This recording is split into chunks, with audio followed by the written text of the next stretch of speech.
हजरत मोहम्मद की जिंदगी एक बेहतरीन मिसाल है जो इंसानियत के लिए रहनुमा बनकर आए। आपका पैदाइश 570 एडी में मक्का मुकर्रमा में हुई। इस साल को आमुल फिल हथी वाला साल कहा जाता है क्योंकि इसी साल अब्रहा अपनी फौज के साथ काबा को गिराने आया था, लेकिन अल्लाह ताला ने उसे हलाक कर दिया।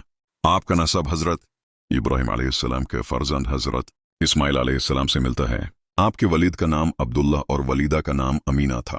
पैदाइश से पहले ही वालिद वफात कर गए और 6 साल की उम्र में वालिदा भी इंतकाल कर गईं।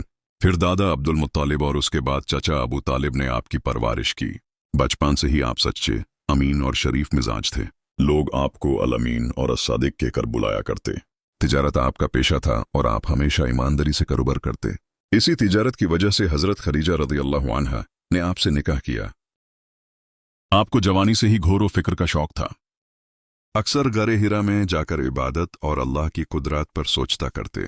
40 साल की उम्र में अल्लाह ताला ने आपको पहली वाही फरिश्ते जिब्रील अलैहिस्सलाम के जरिए भेजी।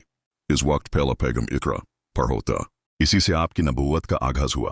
पहले आपने करीबी लोगों को इस्लाम की दावत दी।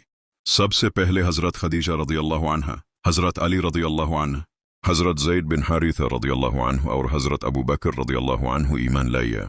लेकिन कुरैश के मुशरिकीन ने आपकी दावत का सख्त मुखालिफात की। आप और आपके सहाबा को सताया गया, बोझ उठवाया गया और बोझ बर्दाश्त न कर पाने वाले शहादत तक पहुंच गए। जैसे हजरत सुमैया रज़ियल्लाहु अन्हा। आपने अपने सहाबा को हबशा हिजरत करने की इजाजत दी। फिर आपने ताइफ का सफर किया, लेकिन वहां के लोगों ने भी सख्त बुरा बर्ताव किया।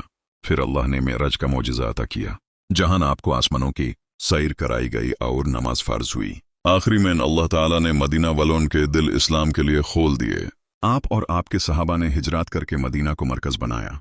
यहां पहले इस्लामी रियासत कायम हुई, जहां इंसाफ, बराबरी और इंसानी हकूक का निज़ाम चलाया गया। बदर, उहुद और खंदक जैसे गज़वात में आपने ईमान और सब्र की मिसालें कायम की। आखिरी हज में आपने अपना मशहूर खुतबा हुज्जत उल विदा दिया, जिसमें इंसानी बराबरी, औरत के हुकूक, इंसाफ और तकवा का पैगाम दिया।